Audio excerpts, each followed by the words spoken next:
दोस्तों, स्वागत है आपका हमारे चैनल वीएस व्लॉगर्स में। और ये यमुनानगर का हमारा सेकंड व्लॉग है। और आज हम आपको जहाँ लेकर आए हैं, इस गांव का नाम है टोपरा कला। ये स्थान या ये गांव कह लीजिए, अपने आप में इतिहास में बहुत मायने रखता है। इतिहास में बहुत महत्व है इस गांव का। और मैं बताता हूँ आपको कि हम इस जगह पर क्यों आए हैं। इस जगह पर अभी हाल फिलहाल में ही पिछले कुछ वर्षों में एक कह सकते हैं कि भारत का ही नहीं बल्कि विश्व का सबसे बड़ा अशोक चक्र बनकर तैयार हुआ है। और यहाँ आने की क्या वजह रही और इस जगह पर पहले क्या हुआ करता था और क्या इस जगह का इतिहास रहा है, ये जगह भी सम्राट अशोक से जुड़ी हुई रही है। मैं आपको सब चीज़ बताऊंगा, वीडियो में अंत तक बने रहिएगा। तो बढ़ते हैं वीडियो में आगे। तो दोस्तों, जैसा कि मैंने आपको बताया, इस जगह का नाम है टोपरा कला। ये यमुनानगर का एक गांव है और इस गांव का 2300 साल पुराना इतिहास है, जो कि सम्राट अशोक से जुड़ा हुआ है। सम्राट अशोक ने इसी जगह पर, ऐसा बताया जाता है कि 2300 साल पहले लगभग यहाँ पर उन्होंने एक स्तंभ बनवाया था। दोस्तों, वह स्तंभ शान हुआ करता था उस समय, गौरव की बात हुआ करता था यहाँ के लोगों के लिए, जिसे बाद में उखाड़ कर यहाँ से फिरोज शाह तुगलक, जो कि क्रूर तानाशाह हुआ है, और वो उसे उखाड़ कर उस स्तंभ को दिल्ली ले गया था यहाँ से। और उसने दिल्ली में फिर कोटला में उसे दोबारा से लगवाया था और आज वो फिरोज शाह कोटला में लगा हुआ है आज भी। दोस्तों, उस स्तंभ के बारे में मैं अगर आपको बताऊं तो वो स्तंभ पूरे भारतीय उपमहाद्वीप में एकमात्र ऐसा स्तंभ था जिस पर 7 अभिलेख हैं, अभी भी उस पर बने हुए हैं। दोस्तों, वह स्तंभ यहाँ के ग्रामीणों के लिए बहुत गर्व की बात हुआ करती थी, इसे अपना गौरव मानते थे वो लोग।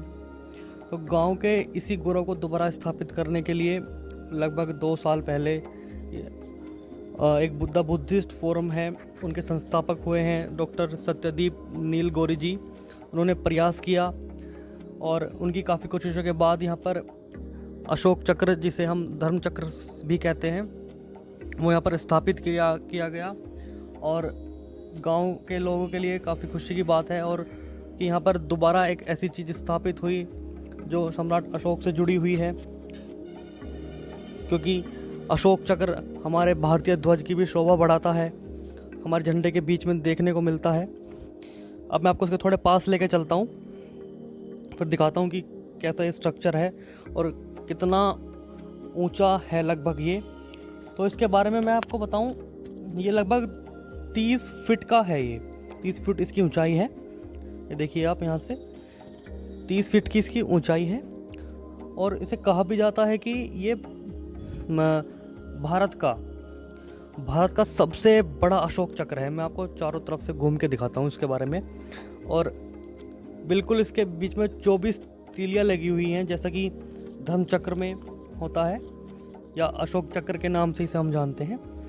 और दोस्तों, ये बात जानकर भी आपको हैरानी होगी जब मैं आपको इसके वज़न के बारे में बताऊंगा। और इसका जो आयरन जो लगा हुआ है, लोहा जो इसमें लगा हुआ है, उसका 5500 किलोग्राम, 5500 किलोग्राम इसका वज़न है।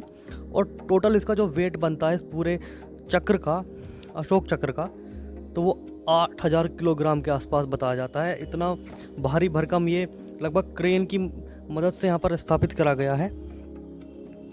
दोस्तों, लगभग 800 साल पहले फिरोज शाह तुगलक यहाँ से उस स्तंभ को उखाड़ कर ले गया था जो कोटला में उसने लगवाया हुआ है। और अब इतने सालों बाद, लगभग 800 सालों बाद, गांव वालों ने वो गौरव दोबारा हासिल किया है इस धर्म चक्र के रूप में। दोस्तों, इस धर्म चक्र को 12 कारीगरों ने मिलकर तैयार किया है, जिसे बनाने में लगभग 6 महीने का वक्त लगा है और कई लाख रुपए, लगभग बताया जाता है कि 45 लाख रुपए की लागत आई है। और इसके आसपास यहाँ पर बोर्ड्स लगे हुए हैं, जिससे हमें जानकारी मिलती है कि किन किन लोगों ने इसमें बताने का योगदान रहा। यहाँ पे धर्म चक्र की मेकिंग दिखाई गई है कि कैसे कैसे कार्य निर्माण शुरू हुआ, कब वो पूर्ण हुआ। और यहाँ पर सारी जानकारी लिखी गई है, जहाँ से हमने जानकारी प्राप्त करी इस पूरे इसके इतिहास के बारे में। और ये एक पूरा पार्क है दोस्तों। मैं इस जगह की बात करूं स्पेशली जिसमें ये स्तंभ लगा हुआ है।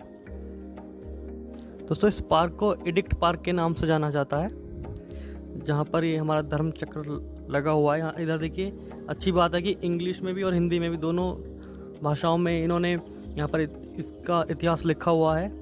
यहाँ पर धर्म चक्र की टीम के नाम से एक बोर्ड लगा हुआ है जिस पे लिखा हुआ है कि कौन कौन के सलाहकार रहे, रचनाकार रहे, निर्माण करता रहे, सब कुछ यहाँ पर लिखा हुआ है।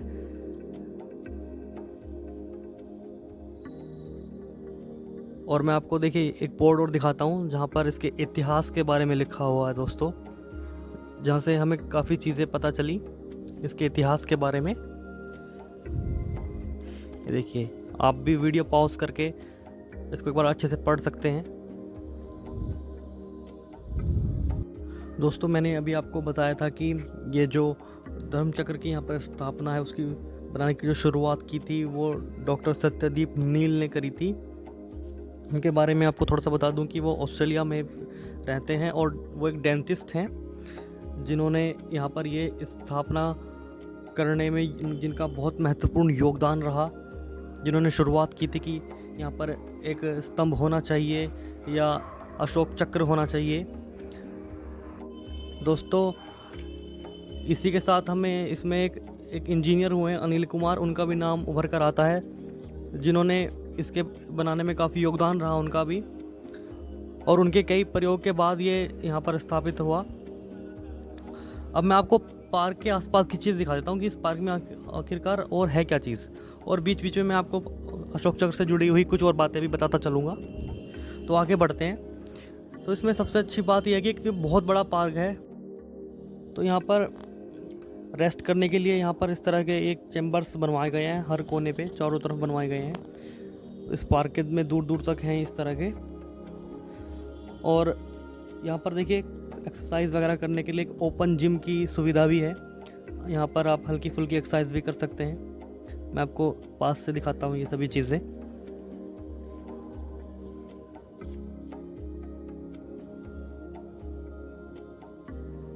यहाँ पर तमाम तरह की मशीनें हैं, एक्सरसाइज हैं, क्योंकि स्थानीय निवासी यहाँ पर इस पार्क में जॉगिंग वगैरह करने के लिए भी आते हैं।